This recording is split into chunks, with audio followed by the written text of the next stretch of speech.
Olá, boa tarde, seja bem-vindo a mais um espaço. Este é o seu espaço, esta é a hora em que pode participar ativamente nas nossas emissões de rádio e televisão pública nos Açores, colocar questões sobre esta questão da pandemia de Covid-19 que atravessa também, infelizmente, todas as ilhas do nosso arquipélago. Hoje temos um tema específico para debater, que é a educação. Vamos querer a sua presença também nas nossas emissões.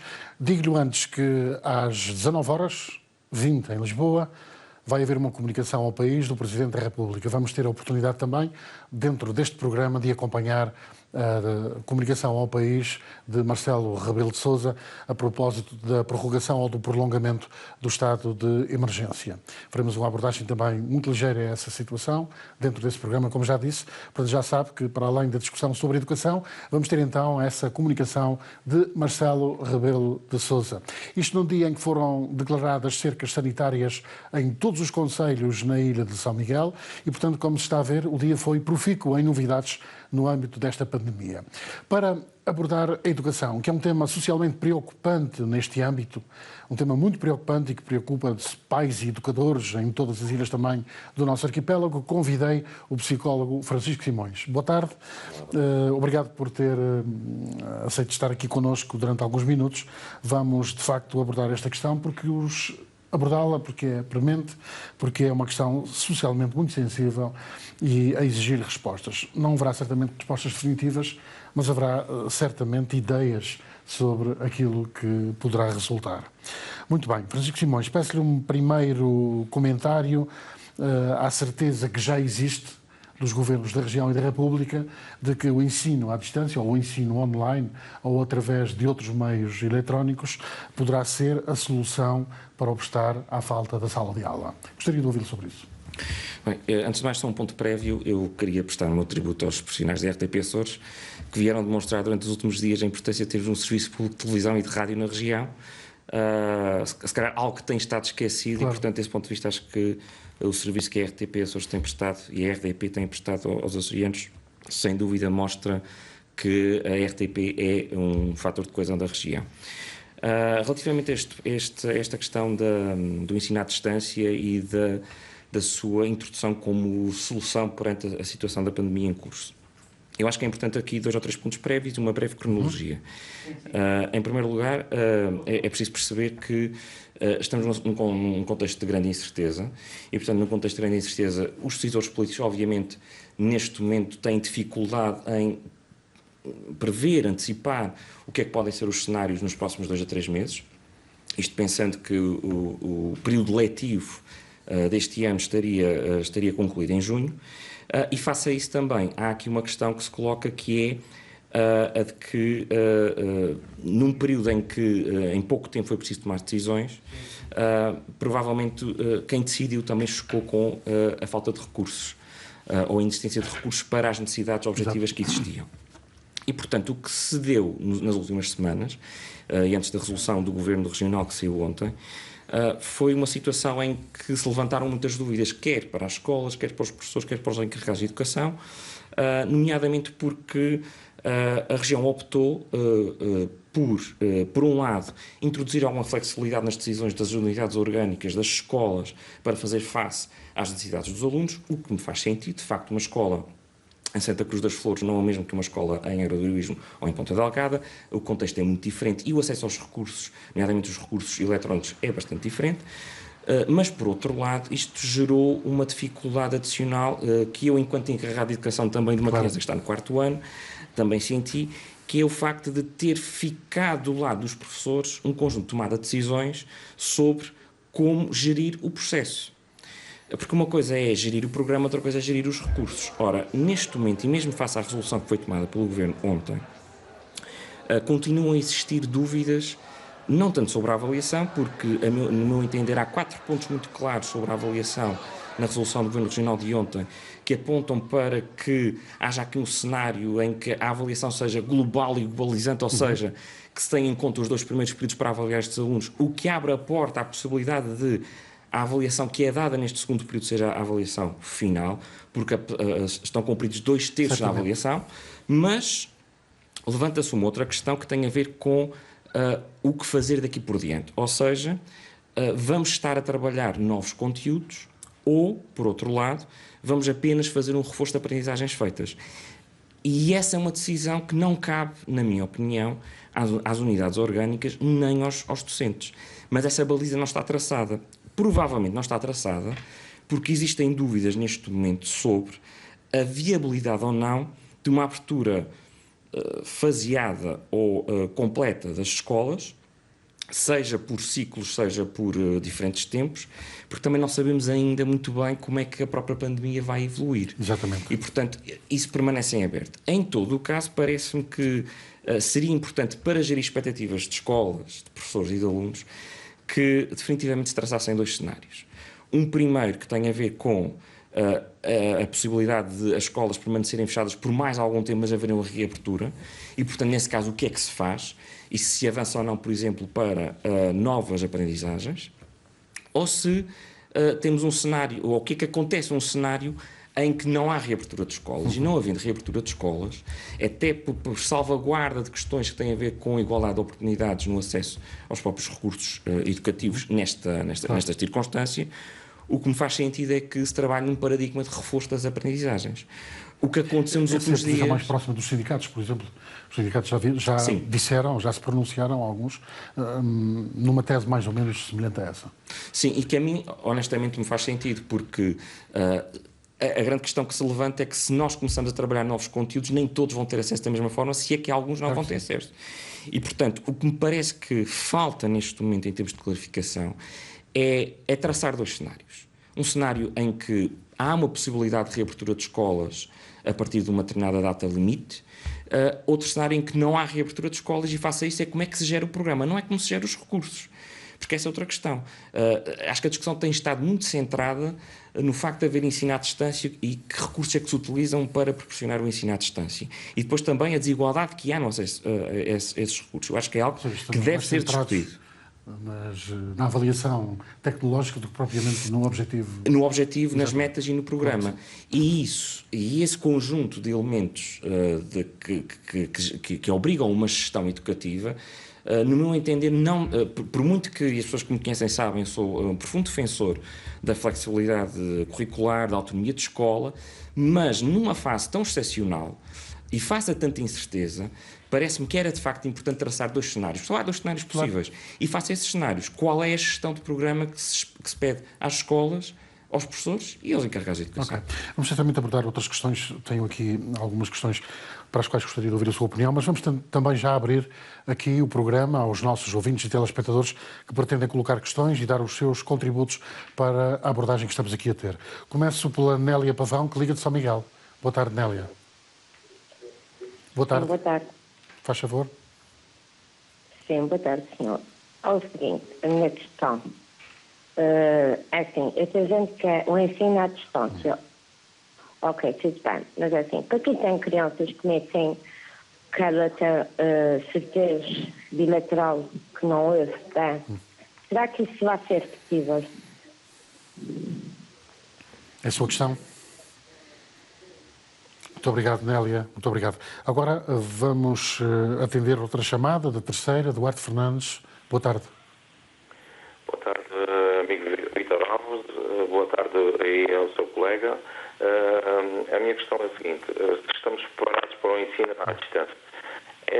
Quanto a mim, eu acho que não, porque há miúdos que não têm computadores. Sei que realmente fizeram aí uma avaliação perante as pessoas que porventura tinham computadores, não têm.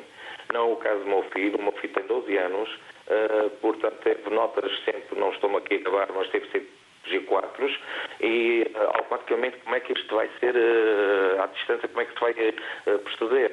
Como realmente esta senhora disse, é verdade, há alguém que não ouve, se estão preparados, não estão. Eu acho que no 25 de Abril toda a gente passou, não é o caso que eu estou a pedir aqui, porque o meu filho tem boas notas, passou-se e não houve a crise que está a ver. E, portanto, muita gente adquiriu os canudos naquela altura à custa do 25 de Abril.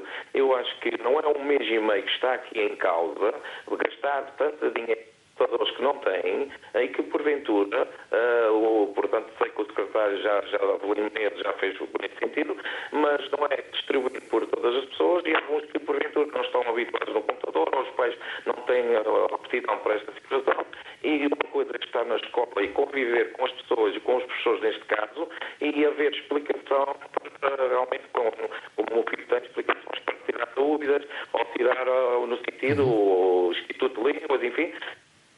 Portanto, eu só discordo disto. Eu não estou aqui a pedir para passarem todos. Eu sei que amanhã para o ano forçavam mais as aulas e, portanto, fazia-se com que houvesse mais um reforço na aprendizagem e prevalecia no sentido de todos não estarem à distância e sem pais que poderem isto. Portanto, sou um bocadinho contra, não levem a mal. Pronto, é isso.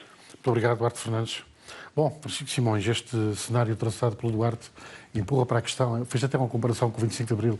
Recordo-me desses tempos em que nós tivemos algumas passagens administrativas de algumas cadeiras até de ano, porque o ensino ficou de pantanas, como está agora, de facto. E será uma terceira saída, acabar já o ano letivo e pensar no próximo? Bom, eu acho que esse cenário é demasiadamente drástico para ser considerado, até porque, e tentando responder diretamente à questão que foi levantada, volta à resolução do Governo Regional de ontem e que me parece resultar, sobretudo, dos primeiros 4 pontos que lá estão, é que num cenário de dificuldade de reabertura de escolas, o que vai valer é uma avaliação global dos 2 períodos letivos já passados. Okay. E essa recomendação, que é a minha leitura do que lá está, significa que os professores, fazendo a avaliação nos termos em que está proposto neste momento nesta nota do Governo, irão ter em consideração não apenas o segundo período, mas ambos os períodos, precisamente para que não haja um peso discrepante dos 2 períodos escolares. Portanto, no pior dos cenários, a verdade é que a avaliação irá ser sempre feita de uma forma a garantir que todo o percurso escolar deste ano dos alunos é considerado. Não me parece uma boa solução, pura e simplesmente, parar terminantemente, porque num cenário em que não existam mais aulas, não seja possível continuar a haver aulas, há possibilidade, apesar de tudo, de avaliar, de reforçar aprendizagens já feitas. Portanto, este reforço de que falava este encarregado de educação pode ser feito já este ano. A grande questão que se coloca é qual é o grau de acesso que os alunos têm. E aqui há um ponto que eu acho que tem sido também pouco discutido. As pessoas estão sistematicamente a discutir o acesso à internet. Ora, o ensino à distância não prevê apenas o ensino com base em plataformas tecnológicas. Pode permitir, e aliás, o decreto de estado de emergência de ontem chama a atenção para isto, pode permitir a telescola, ou seja, voltarmos a ter a televisão como um instrumento, um veículo de ensino, que aliás foi uma opção tomada em Espanha. A TVE, um dos canais da TVE, está neste momento dedicado apenas e só ao ensino escolar, por decreto do Governo, mas também acho que a certa altura nos esquecemos que se pode utilizar o telefone para contatar os encarregados de educação e que os manuais continuam a estar em casa, acessíveis, e que, portanto, também são um instrumento de trabalho. Eu acho que era importante pensarmos que o ensino à distância não se resume ao ensino via internet. De resto, também posso deixar já aqui expresso que o Secretário Regional de Educação e Cultura dos Açores escreveu à administração da RTP, por exemplo, da RTP, pedindo que a RTP Açores fosse uma possibilidade, ou seja, um veículo para o ensino à distância. Mas há outros, há a TDT, a Televisão Digital Terrestre, que tem canais desocupados, há a própria TV Cabo, enfim, sem recorrer totalmente à internet, há aí canais de televisão que podem desempenhar essa missão. Esse exemplo da TVE parece um exemplo muito, muito feliz. A questão é como é que se faz uma grelha diariamente para alunos que têm dificuldades de aprendizagem, para o ensino profissional, por exemplo, não é? Os alunos que não são todos, enfim, alunos ou da área de História, ou da área de Letras, ou não sei, não é? Portanto, há aí uma dificuldade enorme. Aí é que há uma distinção, na minha opinião, entre a gestão do programa, ou os limites, as balizas para a gestão do programa, e, por outro lado, a utilização de recursos e como é que eles são utilizados. Do ponto de vista do programa, acho que é de facto importante traçar 2 cenários e dizer claramente às unidades orgânicas, aos pais, aos professores, com que cenários é que podemos contar e em função disso, com que decisões. Esse é um primeiro aspecto. do ponto de vista dos recursos, e tendo em conta que vamos ter muitas situações diferenciadas, o Vítor falou do ensino profissional, mas, por exemplo, esta mãe que contacta, coloca a situação das necessidades educativas especiais, nós vamos ter que ter um sistema em que os professores sintam que têm vários recursos disponíveis, porque se calhar não vão chegar aos alunos todos da mesma forma. O que é preciso garantir é que, para todos os conteúdos, há pelo menos uma forma de chegar a esse aluno. Chegar a ele.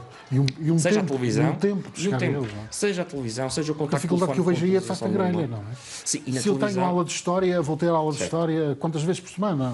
A que horas? Além de que, se calhar, um canal, ou uma janela num canal é insuficiente para todas as disciplinas, Claro que todos os anos letivos, etc. Claro. Portanto, o que eu diria é que, do ponto de vista da gestão dos recursos, teríamos que pensar de uma forma um pouco mais abrangente e naquilo que é a relação entre esses recursos. E não pensar apenas e só nos recursos baseados na internet. Até porque já agora são Pois, mas parece-me que é para aí que a coisa está a ser dirigida também. Já há uma plataforma na região. Certo. Já há uma plataforma onde os professores e os alunos trocam informação. Mas lá está. Enviam trabalhos de casa, recebem trabalhos de casa. Mas essa plataforma, penso que está a falar da Reda, Sim. Que é uma plataforma de facto bastante compreensiva, tem muitos recursos online, sejam áudio, vídeo, de texto, mas estamos a falar de recursos. Não estamos a falar nem de aulas, nem de dinamização. Os recursos em si são passivos. Os recursos só se tornam ativos na aprendizagem em função de uma estratégia, de uma metodologia, de uma didática, não é? E, portanto, os recursos podem e devem ser mobilizados, claro que sim.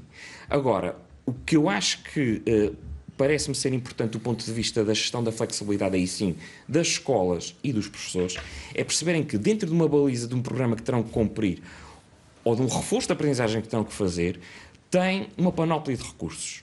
E eles estão bem identificados e podem ser até utilizados conjugadamente. Mas também são utilizados para chegar a todos os alunos. E, portanto, se um aluno não tem acesso, de facto, à internet, mas tem acesso à televisão, e poderá, porque apesar de tudo a televisão é mais democrática nesse aspecto, ou tem, de facto, um manual... muita gente a queixar-se que não tem acesso à internet, ou que ela não é boa, certo. ou porque não tem em casa. Além de outra questão, é que alguns computadores, é preciso não esquecer o seguinte, alguns computadores que são utilizados pelos mais novos em casa, em alguns casos são computadores de segunda linha. O que é que quer dizer? Se calhar são computadores que já foram utilizados pelos pais em casa e passam para os filhos. E às vezes não têm as definições necessárias para aceder às plataformas, como por exemplo a da DGE. A Direção-Geral da Educação, onde neste momento se está a concentrar grande parte dos recursos e da interatividade com os alunos. Há relatos, de facto, de alunos que não conseguem aceder. Porquê? Porque não têm os requisitos técnicos mínimos para poderem aceder àquela plataforma. Portanto, há vários problemas. Portanto, eu acho que só se resolve esse problema, não simplesmente fazendo uma espécie de fecho imediato e total das escolas, mas sim criando uma orientação de que podem ser utilizados vários recursos, entre a televisão, as plataformas online, o próprio manual, outros manuais que estejam disponíveis, ou até, eu acho que se é possível pensar num sistema de envio de notas para casa, como está escrito na decisão, na deliberação do Governo de ontem, então, se calhar, temos que pensar também numa plataforma de disponibilização de alguns materiais nas escolas em ambiente seguro, obviamente, em versão de papel. Porque há alunos que não vão ter acesso, de facto, a recursos online de uma forma expedita e com qualidade. Claro. Bom, vamos ouvir mais pessoas que querem ligar. Liga agora de São Miguel o Jorge Medeiros. Olá, Jorge. Olá, muito parabéns pelo vosso programa. Desde já, a minha questão que está em causa é que eu tenho uma filha, não é? E de facto, quando eu vou falar por mim e por outros pais. O seguinte é que nem todos os filhos têm computador para poder usar toda a matéria que for enviada para casa. E isto, estamos a falar em pessoas pobres, né, que não têm opção de compra. Agora, como é que vão tentar resolver esta questão? Era só essa. Muito boa noite e bom programa. Obrigado, Jorge. Vamos para São Jorge. São Jorge, liga-nos agora a Cristina Sousa. Olá, Cristina, boa tarde. Boa tarde. Obrigada pela vossa atenção. Muitos parabéns. Isto é uma boa ideia para poder esclarecer algumas dúvidas que a gente tenha sobre este vírus que nos veio fazer uma visita, como podemos ver. A minha pergunta é, sabendo que alguns meninos não têm computador em casa, não conseguem, principalmente falo da minha filha, que tem 8 anos e está no primeiro ano, e precisa de acompanhamento de terapia da fala e tem muito atraso na aprendizagem. A minha pergunta é: como devo fazer para poder adaptar a minha filha às novas, a esta rotina sem ela ficar aborrecida, para tomar aquele gosto de querer estudar? Claro. E ter e poder aprender as coisas como todos os meninos, porque isto é novo para ela e ela está meio confusa. E é essa a minha pergunta. Muito obrigado. Cristina De Sousa, nada. obrigado. Ligou de São Jorge. Bom, duas questões pertinentes. Sim. A primeira vem na linha do que nós conversávamos, ou seja, a única forma que eu vejo que é viável de garantir o mínimo acesso aos conteúdos passa por termos um conceito alargado de ensino à distância que não se resume de facto às plataformas online. Daí que muitas das medidas nas últimas 24 horas que estão a ser tomadas já alargam o âmbito daquilo que é considerado o ensino à distância, incluindo, por exemplo, a televisão. Outra questão que é colocada aqui para esta telespectadora, relativamente à questão das necessidades educativas especiais.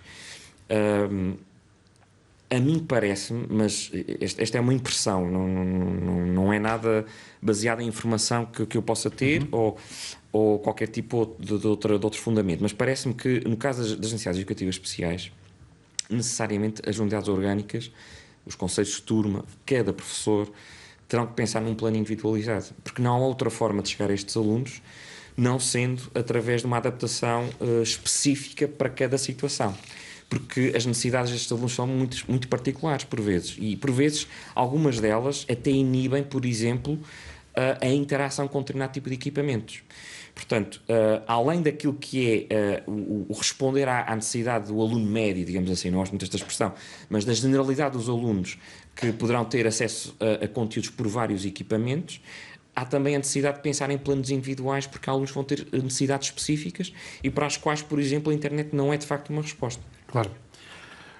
Poderíamos estar a falar aqui de desigualdade de oportunidades, a caminhar para um cenário em que haja aqui uma desigualdade de oportunidades e que possa trazer complicações mais à frente. É claro que sim, eu acho que esta obviamente é uma preocupação de quem decide, não tenho dúvida nenhuma. Por isso é que digo que é preciso gerir o programa, é preciso gerir as metas do programa, porque só a gestão do programa é que permite garantir que aquilo que é esperado dos alunos é esperado de uma forma igual. Agora, também não podemos ter a expectativa, porque seria uma expectativa realista, que num cenário destes todos vão aceder da mesma forma. Temos é que aumentar as formas de acesso e garantir que não há uma gestão diferenciada do programa e dos objetivos do programa centrada no professor. Primeiro, porque não é justo para os professores terem essa responsabilidade. E depois, porque, na verdade, esses limites é que garantem que a desigualdade diminui. Porque, de outro modo, se avançarmos para um cenário em que não é claro como é que o programa é gerido, então aí vamos aumentar a probabilidade de desigualdade entre os alunos. E chama a atenção que, no caso das regiões como a nossa, o risco de desigualdade é muito maior, porque nas regiões periféricas e rurais a diferença naquilo que diz respeito ao desempenho educativo entre os mais desfavorecidos e os mais privilegiados é maior. Claro. Matilde Sabino, Liga de São Miguel. Olá, Matilde, boa tarde. Sim, boa tarde. Boa tarde, faz favor. Olha, eu para já gostava de dar como pano de fundo que aparece na vossa imagem a Covid-19 palavra pública, que é daqui que parte a origem destes problemas e desta questão que está a ser colocada e muito bem no vosso programa. Desigualdades sempre houve entre alunos, entre a possibilidade de terem acesso aos materiais didáticos, tecnológicos, etc. Uma coisa é certa, o Presidente da República há 15 dias disse ao país que nós estávamos em guerra contra um inimigo invisível. E é certo que estamos todos a lutar contra eles, neste momento a maioria fechados em suas casas. E os miúdos sem escola. Naturalmente, porque os professores e as escolas não podem estar abertos e não podem estar a trabalhar. O que é que sucede? Eu, na minha opinião, acho que sim. Acho que estamos preparados para o ensino à distância, colocando ao dispor de todos os alunos meios possíveis para ser um ensino igualitário nesta fase de guerra, entre aspas, nesta fase em que temos que nos desenrascar perante uma guerra que não estávamos à espera, ninguém estava à espera disto quando se começou a preparar o programa letivo deste ano, os programas letivos, mas eles estão criados e, portanto, têm um princípio e um fim. A partir do meio, a coisa complicou-se e não foi possível pôr em prática da forma habitual. Os alunos indo às escolas. Assim sendo, existe o programa, penso que se pode mantê-lo. Agora, é uma questão da Secretaria de Educação e por aí fora, chegar a uma forma de levar estes conteúdos, estas fichas, manter os alunos atentos aos manuais que têm em casa, etc., para fazer com a ajuda dos pais, que é com quem os miúdos estão. Eu, por exemplo, tenho 3 filhos, eu estudo com os meus filhos, tudo em idades diferentes, tenho os manuais, por minha iniciativa e eles, por sua iniciativa, procuram manter-se a par do que estaria a decorrer agora se estivessem na escola. Portanto, há aqui muito trabalho de nós todos a fazer. Claro, o que é certo é que existem CTTs, existem manuais em casa e existem telefones. Para quem não tiver internet, que é o tema decorrente ou o problema decorrente que estão sempre a colocar, claro, não é? Sim. Muito obrigado. Matilde Sabino ligou de São Miguel. Andreia Teixeira liga também de São Miguel. Boa tarde, Andreia. Olha, boa tarde. Eu sou professora do primeiro ciclo do ensino básico e realmente toda esta situação preocupa todos os docentes, não só da região, mas do país em geral. Portanto, e nós aqui na região já tivemos 2 semanas de aulas à distância. E o resultado dessa experiência, e não estou a falar apenas por mim, que sou professora do primeiro ciclo, mas sim pela resposta, pelo feedback que tenho tido dos meus colegas, porque sou coordenadora de departamento. E o resultado dessa experiência é preocupante, porque em muitos casos, nós, apesar de termos enviado materiais, de tentarmos estar em contato por outras vias que não a internet, porque infelizmente a realidade é essa, os nossos alunos, as nossas famílias não dispõem dos equipamentos necessários para tal e fizemos de outra forma. Só que o que é certo é que por parte de muitos alunos, muitos encarregados de educação, os colegas não obtiveram feedback. Portanto, nós não sabemos o que é que fizeram, se fizeram alguma coisa. Portanto, a situação realmente é muito preocupante, porque a escola preocupa-nos seriamente esses alunos, porque não nos preocupam aqueles que têm o acompanhamento com os pais que o conseguem fazer. E nós vivemos numa região que, infelizmente, os níveis de literacia não são os maiores. Nós sabemos que muitos deles chegam à escola com muitas dificuldades e o que é certo é que muitas vezes também por parte das famílias elas não conseguem fazer esse acompanhamento. Claro que há famílias que o conseguem fazer, mas também é preciso ver que há outras que têm imensas dificuldades, claro, por várias razões. Outra coisa que também nos preocupa é a questão do ensino especial. Há meninos que estão em UNECAs, há meninos que estão em TPCAs e que têm um currículo muito específico e que a esses a DRE não nos orienta como trabalhar com essas crianças à distância, porque são currículos muito específicos e realmente é muito complicado. Eu penso que ninguém ainda falou nisso. Todos nós temos um interregno maior no período de verão de aulas. As crianças, os professores continuam ao serviço. E como tal, por que não estender as aulas, porque nós não sabemos o tempo que isto vai durar, mas se houver essa possibilidade, em junho e julho, por que não estender essas aulas para junho e julho? Eu penso que os docentes estão abertos a isso, porque nós estamos ao serviço e nós também queremos fazer o melhor pelos nossos alunos, porque isto sim é que está em causa, para não acentuar as desigualdades que nestas 2 semanas ainda se acentuaram mais. Portanto, por que não também essa proposta? Claro, porque professora Andreia, agradeço o depoimento. Agradeço o depoimento, nós já registámos aqui as suas principais preocupações, que são de resto as preocupações de quase toda a gente. Bom, estamos praticamente na hora para ouvir a comunicação do Presidente da República, deve estar a falar daqui a instantes, mais uns segundinhos, Entretanto, aqui o meu convidado tem estado também a ouvir estas últimas duas portugueses, pessoas que participaram no programa. Ouvidos os especialistas, com o parecer favorável do Governo e a autorização amplamente consensual da Assembleia da República, acabo de renovar até ao dia 17 o estado de emergência. E porque esta é uma causa nacional, uma vez mais tivemos todos órgãos de soberania unidos e solidários.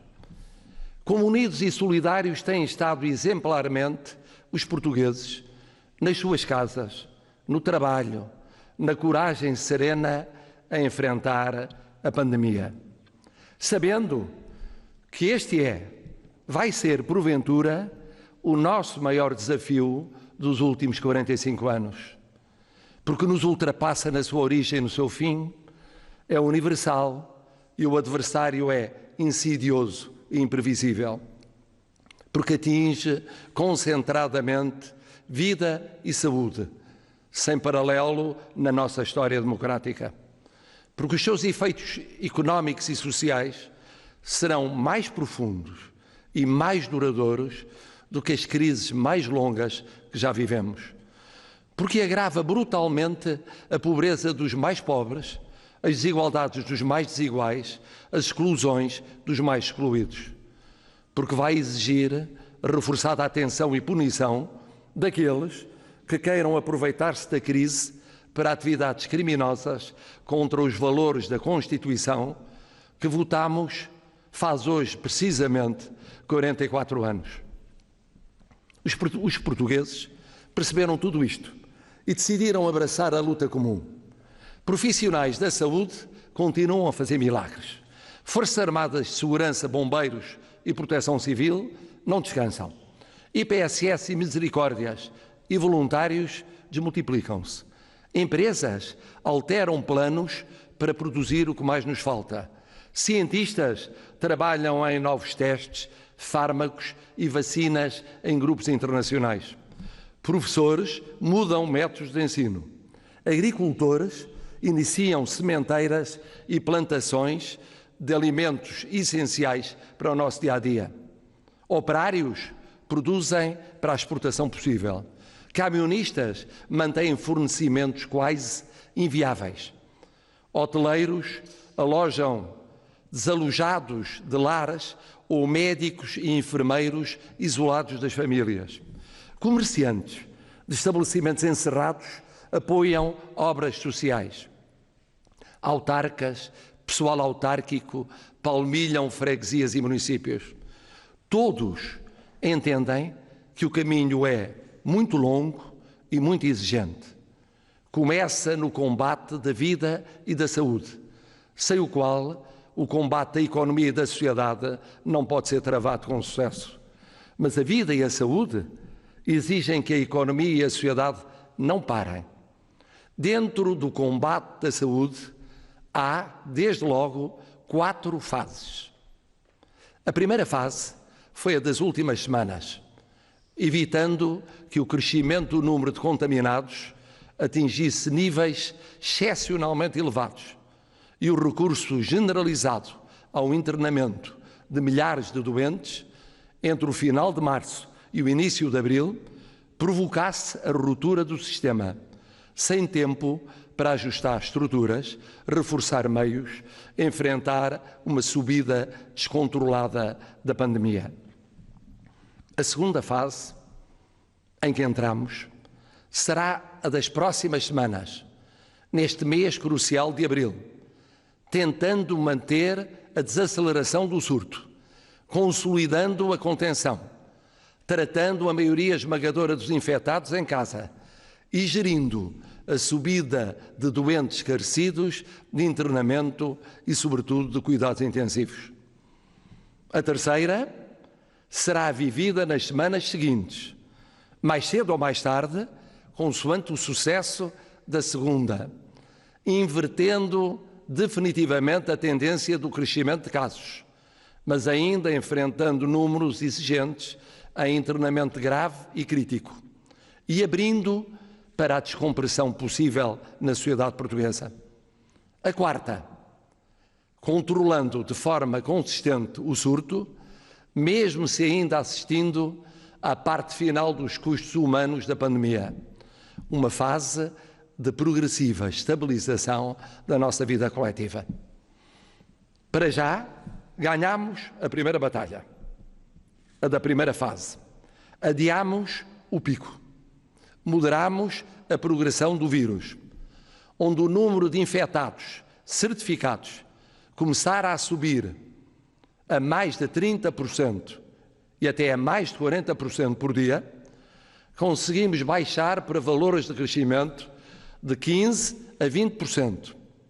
E depois, nos últimos dias, inferiores a 15%, como ontem e hoje. Ganhámos tempo com as medidas restritivas e, sobretudo, com a notável adesão voluntária dos portugueses. Ganhámos tempo para o traçado das primeiras e mais urgentes medidas económicas e sociais. Agora, temos de ganhar a segunda fase. Não podemos desbaratar a contenção da primeira. Temos de consolidar a moderação do surto com números que vão subir ainda e muito em valores absolutos, mas que irão, esperamos, descer em percentagem de crescimento. E, ao mesmo tempo, a pôr de pé no terreno os apoios sociais e económicos mais urgentes de entre os urgentes. E temos, nesta segunda fase, de nos focar em 5 objetivos fundamentais. Primeiro, proteger reforçadamente os grupos de maior risco, onde quer que vivam ou se encontrem, em suas casas, em nossas casas, nos lares, em residências sociais ou na rua, sem teto e sem abrigo. Desta frente pode depender decisivamente o sucesso da segunda fase e o passarmos mais depressa à terceira. Dos estudantes aos trabalhadores em layoff, às Forças Armadas, às Forças de Segurança e aos bombeiros, tudo o que é possível tem sido e deve continuar a ser mobilizado por governo e autarcas para esta frente. Segundo, utilizar com bom senso e rigoroso critério a abertura da renovação do estado de emergência para prevenir situações críticas de saúde pública nos estabelecimentos prisionais, em particular na população de maior risco ou de maior vulnerabilidade. Governo, Assembleia da República e Poder Judicial terão uma palavra a dizer, à qual o Presidente da República juntará a sua, exercendo o poder constitucional de indulto em casos concretos. Terceiro, assegurar que, por muitas razões que haja, e há, para cansaço, ansiedade, lassidão, nesta Páscoa não troquemos uns anos na vida e na saúde de todos por uns dias de férias ou reencontro familiar alargado de alguns. Daí as medidas extraordinárias do Governo, medidas a que o estado de emergência dá força acrescida, limitando a circulação de pessoas de fora para fora e cá dentro na época pascal.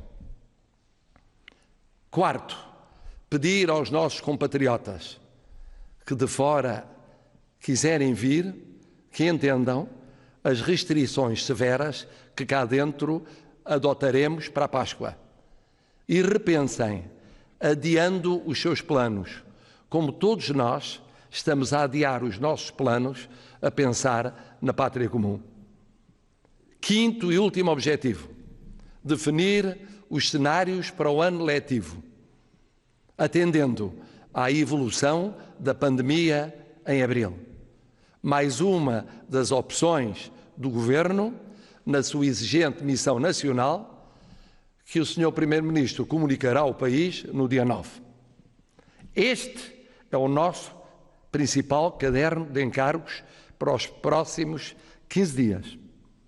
A renovação do estado de emergência, amanhã iniciado, neste mês essencial de abril, um estado de emergência preventivo que hoje praticamente todos compreendem bem, porque tinha de ser declarado quando foi, tem como fim ajudar-nos a cumprir este caderno de encargos e a ganhar a segunda fase do combate pela vida e pela saúde, assim abreviando o começo da reconstrução económica e social de Portugal.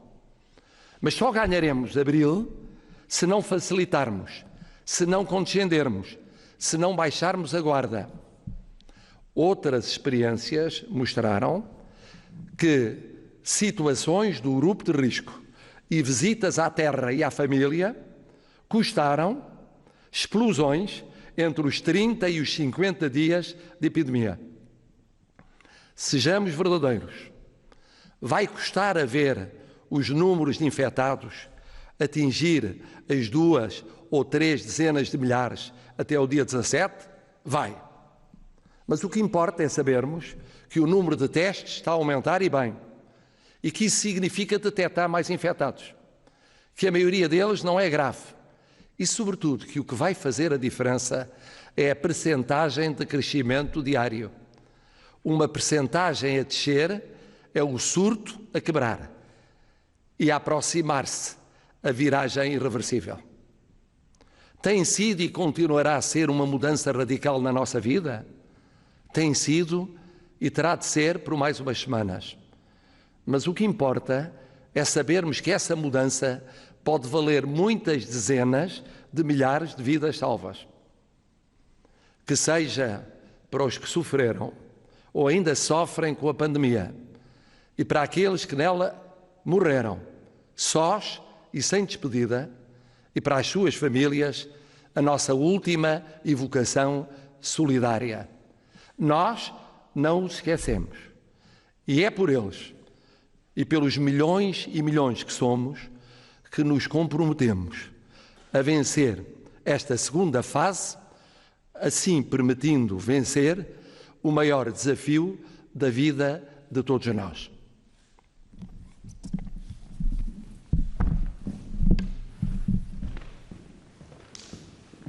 Muito bem. Ficou a mensagem de Marcelo Rebelo de Sousa, o Presidente da República, em direto neste programa que estamos aqui a fazer hoje, também com as preocupações geradas pela pandemia, mas hoje particularmente aqui discutindo a educação. O meu convidado é Francisco Simões, psicólogo. Gostou do discurso de Marcelo Rebelo de Sousa? Eu acho que ele toca nos pontos essenciais e, como psicólogo, também acho que é importante se frisar o seguinte. Há um fator que vai ser crucial nos próximos tempos, que é o comportamento das pessoas. Nós não nos podemos esquecer que as pessoas estão confinadas há algum tempo, que mais tempo de confinamento leva a que as pessoas mais facilmente cheguem à possibilidade de quebrarem esse confinamento de forma mais reiterada, de não resistirem à tentação de sair, e, portanto, essa dimensão comportamental tem sido ou tem vindo a estar cada vez mais presente nos discursos públicos, porque, efetivamente, na gestão de situações de crise e de catástrofe, o comportamento coletivo vai ser decisivo. E temos tido evidências de outros países em que, por um lado, o comportamento individual tem gerado problemas sociais e, por outro, temos percebido que há algum grau de conflitualidade que começa a surgir entre as pessoas face a discrepâncias no respeito às regras. Daí que eu acho que esse aspecto do discurso tenha sido muito positivo, porque claramente vai ser crucial nas próximas semanas. Baste, mas positivo, suficientemente positivo, não é? Suficientemente positivo porque, objetivamente, os números também mostram que, claro que vão ser condicionados por termos mais testes, não é? Eu não sou especialista de tudo isso, claro.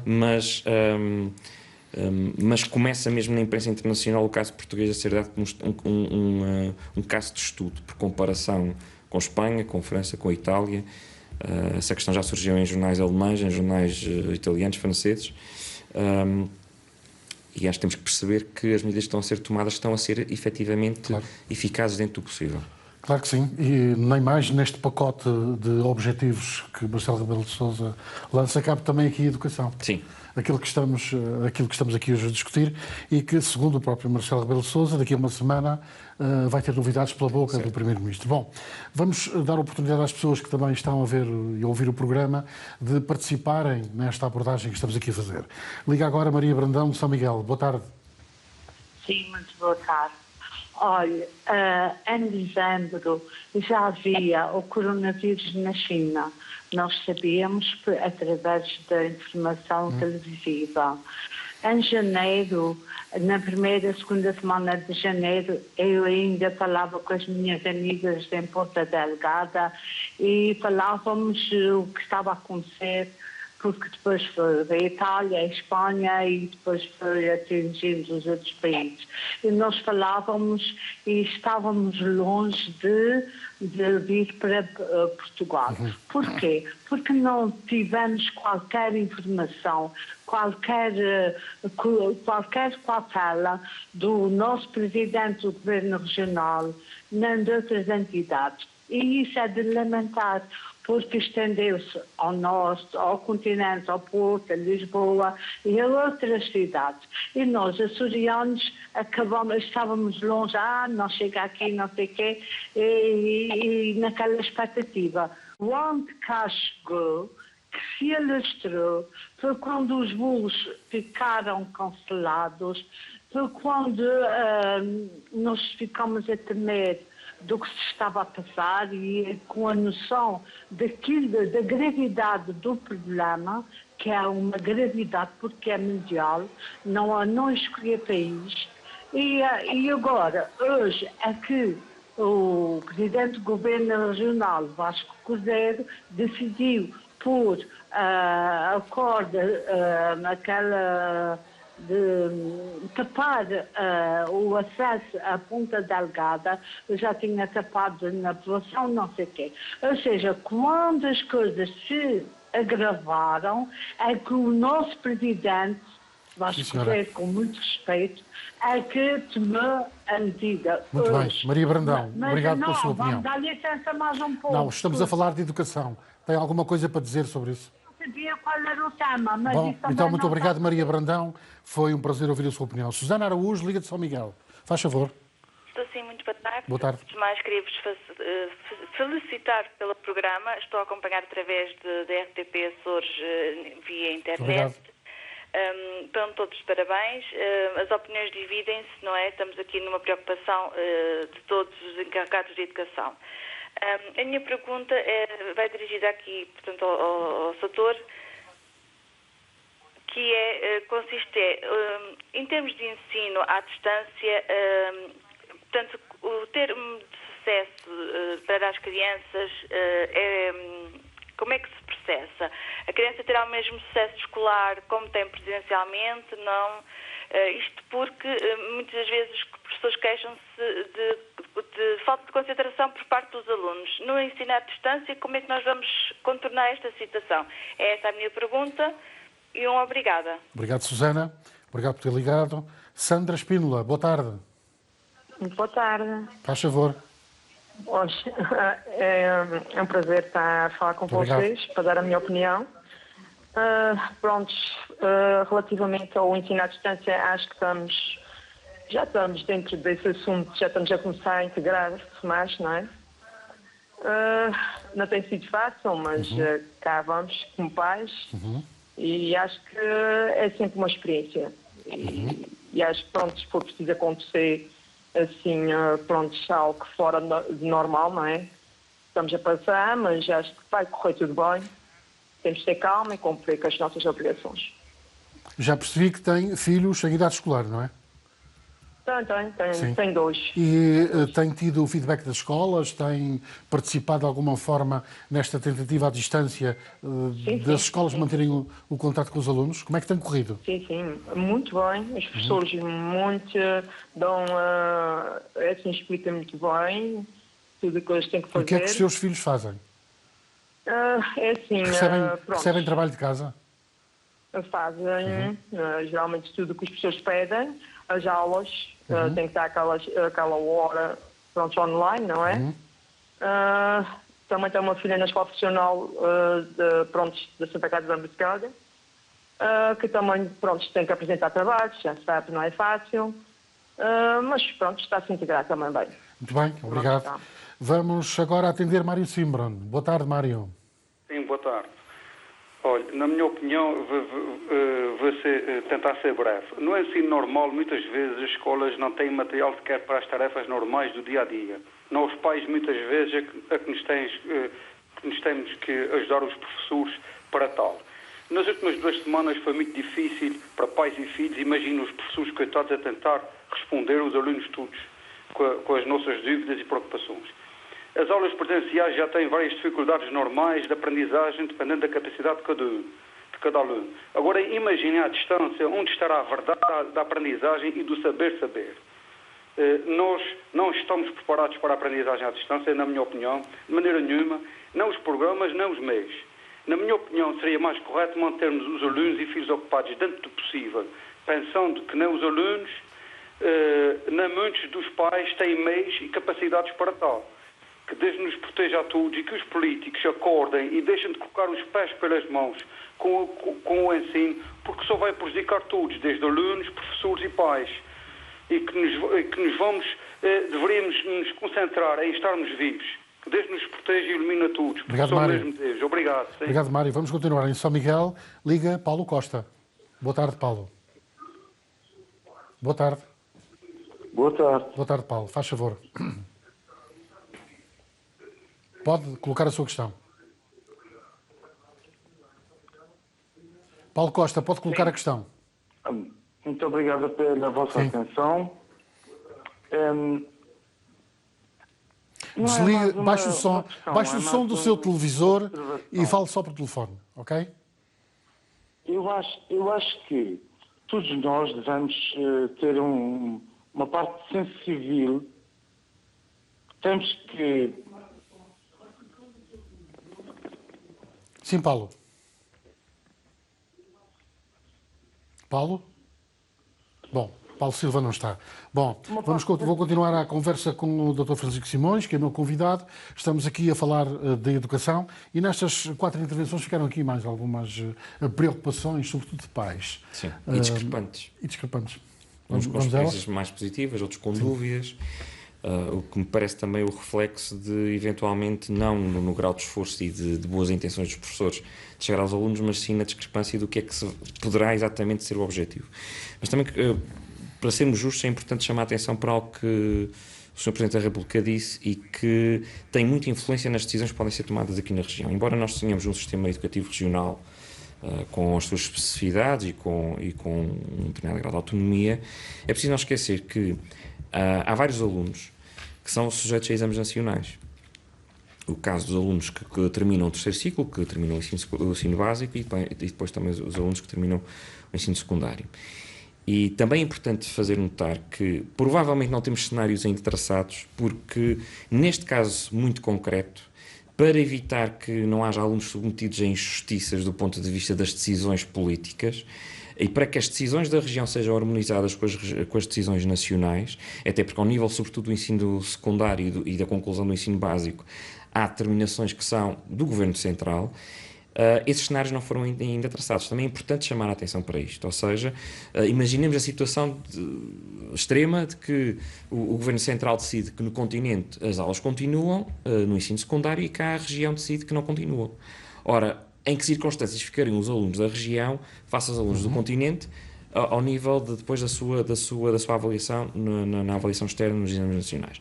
Portanto, há aqui uma necessidade de articulação dos cenários com o Governo Central, porque caso contrário há alunos que vão sair prejudicados porque vão ter medidas diferentes. Também é preciso chamar a atenção para isso. Em todo o caso, também é importante chamar a atenção para outro aspecto, é que parece-me que já está marcada uma reunião do Conselho Consultivo do Sistema Educativo, que é uma estrutura regional que agrega os presidentes dos conselhos executivos, das escolas profissionais, enfim, todos os intervenientes. Honestamente, acho que essa reunião já devia ter sido feita. Acho que o sentir daquilo que está a acontecer no terreno deveria estar já mais concreto para quem tem que tomar decisões, embora, é verdade, foi feito um levantamento a nível regional, por exemplo, ao nível dos equipamentos disponíveis. Mas esta reunião do Conselho Consultivo certamente também irá ter que articular perspectivas e decisões com aquilo que venha a ser o cenário a colocar pelo Governo Central.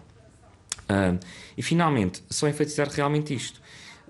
Face às necessidades de definir as linhas estratégicas do programa até o final do ano letivo, decisões essas que têm de facto de ser tomadas por quem decide, o que acontece aqui é que estamos a assistir a experiências diferentes dos encarregados de educação.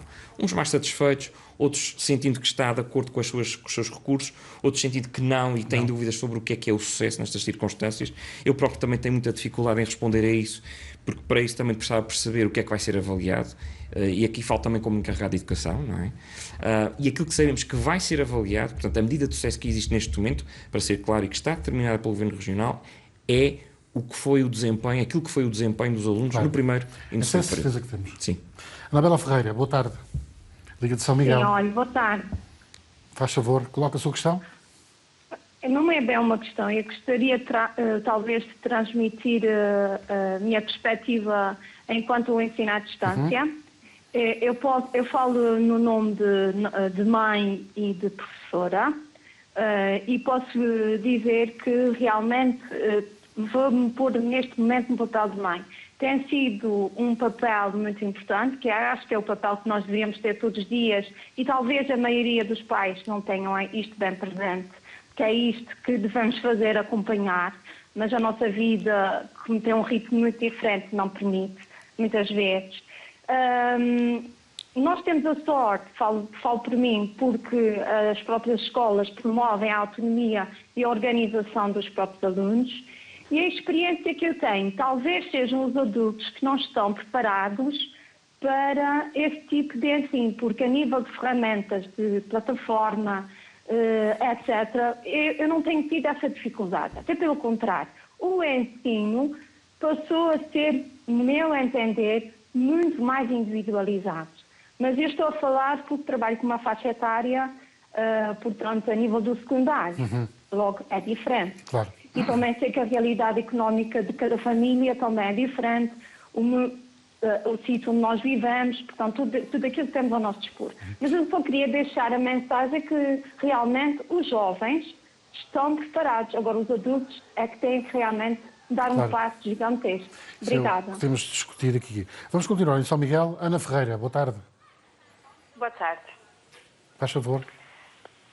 É o seguinte, eu compreendo os dois lados da situação, porque sou professora e sou mãe de duas crianças com 7 e 8 anos, respectivamente. Em relação, por acaso até estou a fazer uma pós-graduação em e-learning e já domino mais ou menos estas ferramentas. Mas preocupa-me muito os mais novos, o nível etário que ensino, porque têm muita pouca autonomia e, sobretudo, os meus filhos que não conseguem fazer os trabalhos sem a minha presença. Claro. E acho que é muito difícil gerir 7 turmas e 2 crianças em casa com todo tipo de trabalhos sem a minha autonomia. Portanto, a minha questão é essa. Realmente, os mais pequenos têm muita pouca autonomia neste tipo de ensino à distância e nem todos os pais são professores que poderão auxiliar os respectivos filhos. Muito bem, obrigado, Ana, pela sua opinião. Continuamos em São Miguel, agora Ana Amorim. Boa tarde. Boa tarde. Eu tenho 3 filhos na escola, em 3 níveis diferentes, no primeiro ciclo, no segundo ciclo e no secundário. O que verifiquei, portanto, naquelas 2 semanas de fim do segundo período foi um bocadinho atribulado e muito complicado para nós, pais, que trabalhamos, alguns em teletrabalho e outros mesmo fora, temos mesmo que o fazer. E houve uma grande preocupação da parte dos professores em, passo-me o termo, atuar as nossas caixas de e-mails com trabalhos para as crianças. E isso foi extremamente exagerado, para já, porque só faltavam 2 semanas para o fim do segundo período. Agora, o que se avizinha a seguir, que é incerto, é muito complicado e percebo que nunca poderá ser o ensino à distância e de igual forma para todos. Eu, pronto, uma mera opinião, acho que efetivamente devia adiar tudo um bocado. Portanto, eu percebo que há exames nacionais, eu tenho um filho no 12º ano que efetivamente também vai fazer os exames e temos que articular portanto, com o resto do país, obviamente. Só que se calhar passa-se por ajudar esses alunos que vão fazer exames nacionais e os outros níveis não sobrecarregar, sobretudo os pais, porque nós continuamos a trabalhar. Pronto, neste momento há uma grande parte dos pais que não estão a trabalhar, porque há muitos que estão a trabalhar os dois em teletrabalho, etc., e que nunca pode os professores todos acharem que é fichas e trabalhos, etc. De maneira que acho que há que haver essa atenção. Obrigada. Obrigado. Uma questão pertinente esta, o pai polícia, o pai encarregado de educação, no seu papel também de professor assistente, ou auxiliar de professor, também é complicado. Mas antes de responder isto, vamos ao Roberto Costa, que liga também de São Miguel. Roberto, boa tarde. Sim, muito boa tarde. Faz favor. Sim, a minha pergunta aqui é que se alguém pudesse me explicar como é que se consegue fazer o ensino à distância com um miúdo de 11 anos e com um dos pais em teletrabalho. O outro pai trabalha fora, um dos pais está em casa em teletrabalho. E com a quantidade de e-mails com trabalhos para fazer, como é que se consegue conjugar o ensino à distância com o teletrabalho? Basicamente é a minha pergunta. Muito bem. Vamos agora responder aqui e tentar juntar isto. 2 pontos que eu acho que é importante... Agora mais vincado nos pais. Sim. O papel dos pais. Disponibilidade ou indisponibilidade. Houve realmente vários pais que durante estas semanas manifestaram esta dificuldade de conjugar teletrabalho, ou o trabalho que já habitualmente tinham, porque mantiveram as suas funções, com as exigências do ponto de vista da sobrecarga de exigências de trabalhos de casa que foram chegando via e-mail. Foram chegando por e-mail. Embora haja discrepâncias, eu volto a assinalar. Embora tenha havido aqui também uma orientação do Governo Regional e da parte do Diretor Regional de Educação para os professores não sobrecarregarem muito os pais e os alunos com TPC, não é? Exatamente.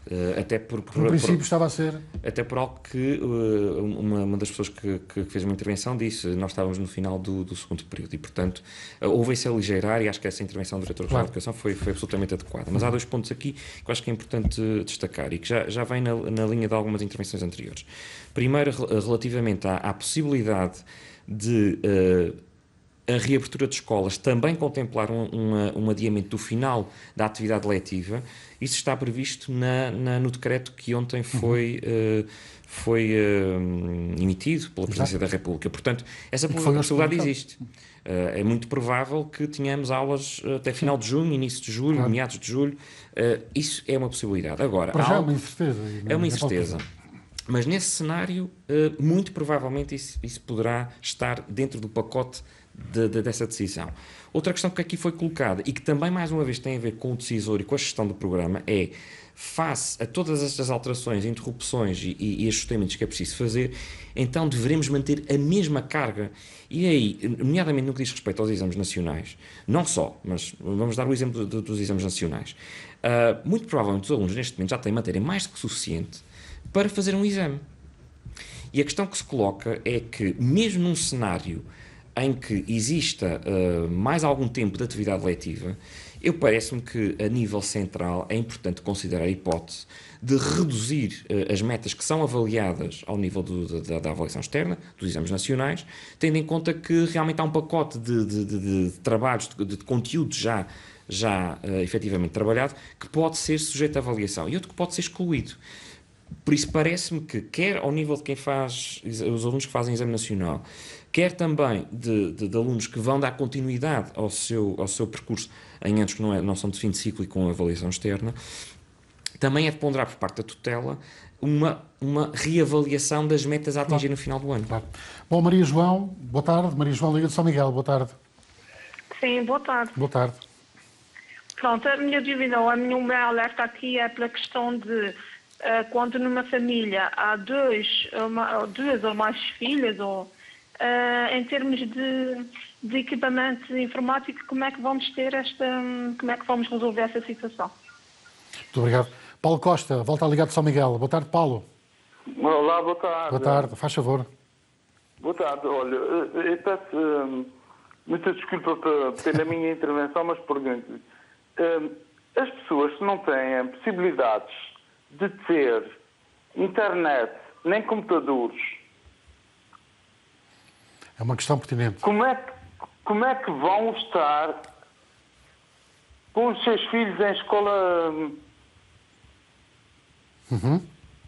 Sim, senhor. Ok, Paulo, percebemos muito bem a sua questão. Adriano Medeiros, boa tarde. Sim, muito boa tarde. Boa tarde, faz favor. Olha, muito rapidamente, uma questão e uma pergunta, com todo o conteúdo pertinente. O ano letivo, desde momento que recomeçasse após essa crise, na minha opinião, não daria nada. Ao fim do ano letivo, os alunos com um aspecto psicológico que está causando entre nós não iriam muito além. Agora, pergunto, o que é que implicaria encerrar o ano letivo e esquecer, é melhor perder o ano letivo do que perder a vida, e recomeçar de novo no ano que vem e esquecer esse ano letivo? Isso não vai dar, o ano letivo acaba em junho, isso não vai dar em nada.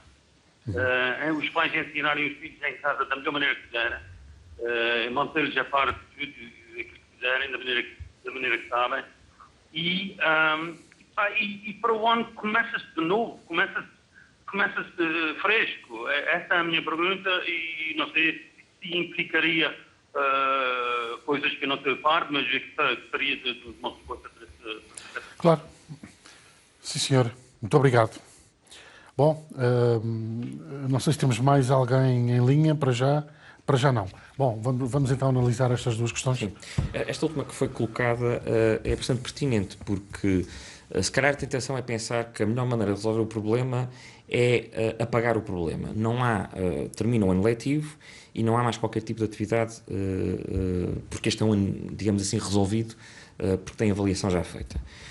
Eu acho na possibilidade de abrir de uma forma segura, mesmo de uma forma faseada, mesmo que tenhamos que abrir primeiro pré-escolar, primeiro ciclo, a possibilidade de reabrir a escola não tem só um significado educativo ou de avaliação. Neste momento as crianças precisam mesmo, as crianças e os adolescentes, precisam voltar a sentir que têm algum controle sobre a realidade e voltarem a ter contato com os seus amigos, uma rotina, horários. E queria perguntar isso aqui também. É fundamental que, se houver condições para que isso seja feito, as crianças voltem a experimentar o dia-a-dia habitual, porque neste momento muitas delas de facto estão confusas, assustadas, no mínimo confusas com todo este processo, não é? Portanto, a escola é um fator normalizador da vida delas. E eu diria que mesmo nesse caso, até por isso, aquilo que possam ser os objetivos dos decisores para o resto do ano letivo devem ser reponderados, porque eu acho que o objetivo para as pessoas é normalizar a sua vida. E para as crianças, fundamentalmente, é isso. Relativamente à outra questão de o que é que se faz quando não há acesso a equipamentos. Então aí volta a algo que já discutimos há pouco e que tem a ver com esta ideia de que o ensino à distância não é só o ensino por plataforma. Felizmente essas plataformas existem e facilitam muito quando é possível ter acesso a essas ferramentas. O levantamento que foi feito pela Secretaria Regional de Educação serve precisamente para perceber como é que outros recursos terão que ser mobilizados. E, portanto, vamos ter que ter vários recursos ao mesmo tempo para permitir que, num cenário de ensino à distância mais prolongado, provavelmente até final do ano letivo, os alunos possam aceder a alguns conteúdos de uma forma diferenciada. Claro. Até porque aquilo que ouvimos há pouco da boca do Presidente da República empurra decididamente para essa questão. Aquilo que vai vir da boca do Primeiro-Ministro daqui a uma semana, também. Aquilo que têm dito os responsáveis regionais da educação também vai nesse sentido e, portanto, já percebemos o que é que por aí vem. A minha última questão, e até porque estamos a caminhar para o final do programa, é um pouco esta. Aproveitando a sua presença também como psicólogo, as crianças, e há pouco já falou isso de certa forma, as crianças estão colocadas aqui perante um cenário impensável, não é? Este cenário da pandemia é um cenário impensável. Vivem esse cenário da forma como o vivem, como nós sabemos, e estão também ansiosos perante o novo modelo da escola que poderá vir nas próximas semanas. Exatamente. Como é que se gera estas emoções? Como é que os pais gerem estas emoções? Eu acho que, em primeiro lugar, e o foco central realmente está nos pais. A primeira questão e vamos voltar ao início da conversa, é muito importante que se criem cenários mais realistas sobre o que poderá acontecer. Há um cenário A, há um cenário B. E os pais, a partir daí, percebem o que é que devem ou podem proporcionar às suas crianças. Depois, eu diria que o foco nesta fase, independentemente das aprendizagens, e eu enfatizo também a ideia de que a avaliação, muito provavelmente, face à última comunicação do Governo, está feita. Apenas o cenário de reabertura de escolas é que permitirá entrarmos num outro cenário de acrescentar elementos de avaliação. Mas o foco dos pais não deve ser, de facto, neste momento, se aprende mais, se aprende menos, quando muito que aprendam em conjunto, que se conheçam um pouco em conjunto no processo de aprendizagem. Eu acho que os pais vão ter uma oportunidade que não tiveram até hoje, por muitos motivos, para verem em ação os filhos a aprender, e essa também é uma aprendizagem que os pais fazem. E, finalmente, eu diria que também um foco importante é, dentro do que for proporcionado, seja um cenário mais positivo ou menos positivo em termos de reabertura de escolas, é que criem alguma rotina possível. Claro. Ou seja, não vão ter 6, 7 horas de trabalho escolar, mas que tenham uma, que tenham duas, mas que as tenham efetivamente. É preferível isso do que estipular rotinas que não vão conseguir cumprir. Helena Carvalho, boa tarde.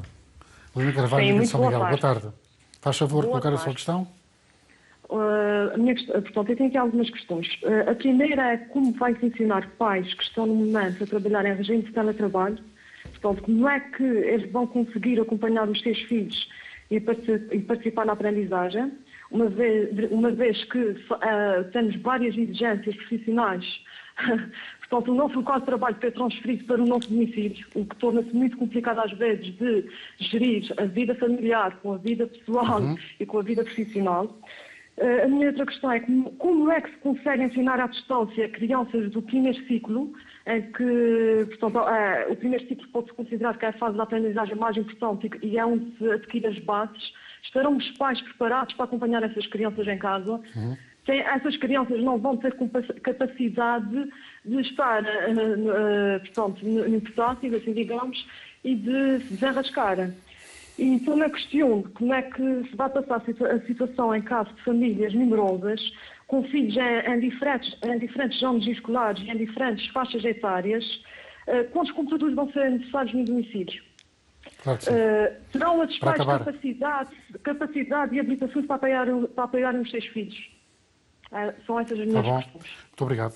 Bom, questões que de certa forma já afloramos aqui. Não sei se o Dr. Francisco quer deixar aqui algum... Não só esta mensagem, é que se calhar reforçar esta ideia de que o reabrir a atividade letiva de alguma forma, seja mais em casa, seja mais centrada na possibilidade de reabertura de escolas, neste momento deve estar mais focada na normalização da vida das pessoas e não tanto na avaliação e no sucesso. Muito obrigado, Dr. Francisco Simões. Foi o meu convidado neste espaço em que falámos de educação face a esta pandemia e este cenário que todos estamos aqui a viver. Recordo só que às 20 horas e 50 minutos irá ter aqui, logo a seguir ao telejornal, um especial de informação que resulta exatamente desta novidade de hoje, apresentada pelo Governo Regional dos Açores, que é a cerca sanitária a todos os concelhos de São Miguel, um assunto a merecer a sua atenção, até porque há muita coisa que precisa ser dita e, sobretudo, compreendida. Quanto a nós, ficamos por aqui. Obrigado ao meu convidado. Voltaremos amanhã com nova temática. Até lá.